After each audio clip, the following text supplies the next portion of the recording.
واذكروا الله في أيام معدودات فمن تعجل في يومين فلا إثم عليه ومن تأخر فلا إثم عليه لمن اتقى واتقوا الله واعلموا أنكم إليه تحشرون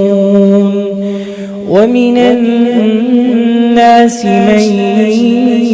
يعجبك قوله في الحياة الدنيا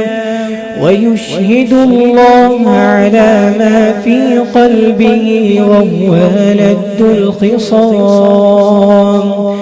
وإذا تولى سعى في الأرض ليفسد فيها ويهلك الحرث والنسل